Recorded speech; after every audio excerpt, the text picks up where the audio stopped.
Qui t'a dit que c'était un prénom déjà, Ibrahim? Hein? Qui t'a dit que c'était un prénom? Assalamu alaikum.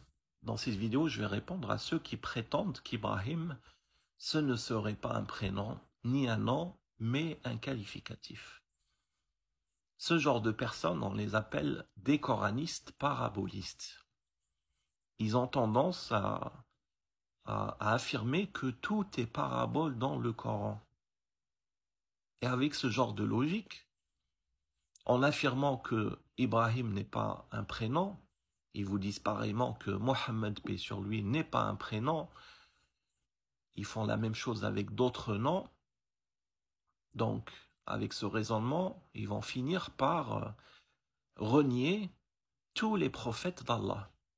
Or, on nous dit dans le Coran que les croyants, c'est ceux qui croient en Allah, en ses anges, en ses messagers, en tous ses prophètes et en tous ses koutoub. Si on affirme que Ibrahim est un qualificatif et non pas un prénom, et que Mohammed est un qualificatif et non pas un prénom, etc., on va finir par renier tous ces prophètes et tous ces messagers. Or, dans le Coran, il n'y a rien qui indique ça. Ça, c'est une interprétation des parabolistes. C'est comme un hadith qui sort de leur tête. C'est eux qui affirment ça. C'est eux qui interprètent les choses de cette manière. Il n'y a aucun verset clair et net qui affirme que Ibrahim serait un qualificatif ou que Ibrahim ne serait pas un prénom. C'est tout le contraire. Comme on le voit dans ce verset, ô gens du livre, pourquoi disputez-vous au sujet d'Ibrahim alors que la Torah et l'Évangile ne sont descendus qu'après lui? Ne raisonnez-vous donc pas? Donc si ça nous dit que la Torah et l'Évangile ne sont descendus qu'après Ibrahim, ça c'est un moment précis de l'histoire.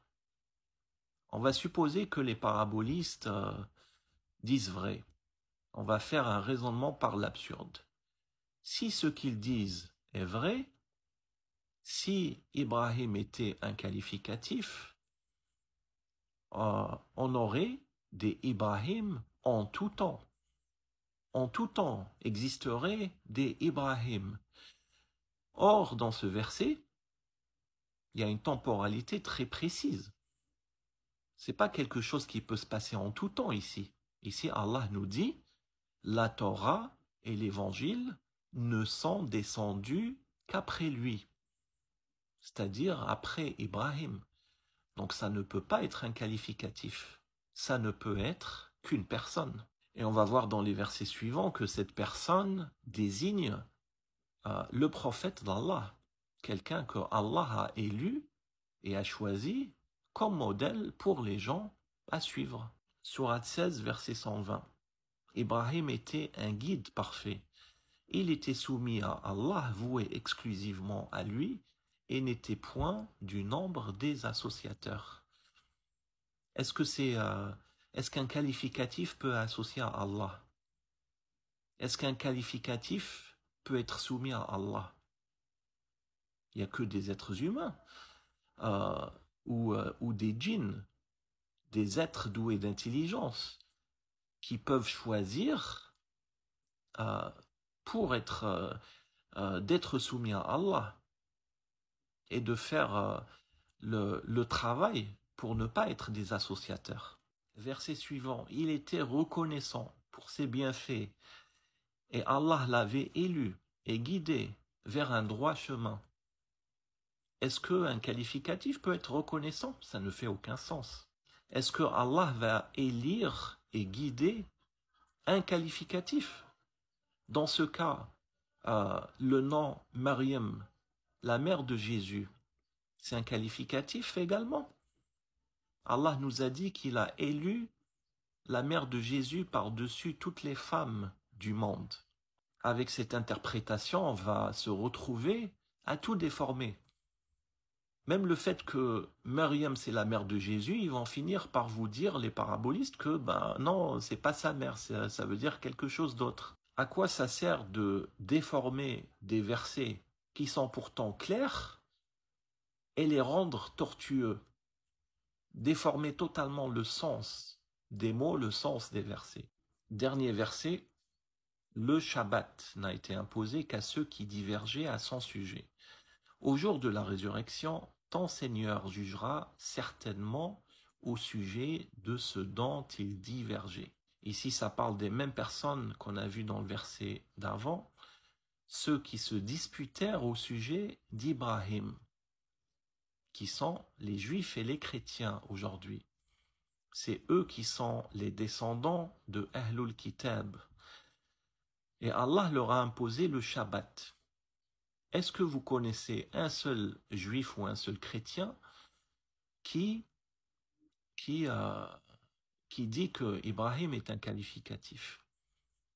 Eux, ils ont divergé sur une personne. Et les deux reconnaissent que Ibrahim était prophète. Et les deux, chacun de leur côté, veut tirer vers lui l'héritage d'Ibrahim, justement. C'est sur ça qu'ils se sont disputés. Ils ne se sont pas disputés sur le fait que c'était un qualificatif ou pas. Absolument pas. Il n'y a que les coranistes parabolistes qui affirment ça aujourd'hui. Donc, où est-ce qu'elle est l'indication, dans tous les versets qu'on a vus, que ça serait un qualificatif? Elle est où l'indication? Il n'y a pas d'indication.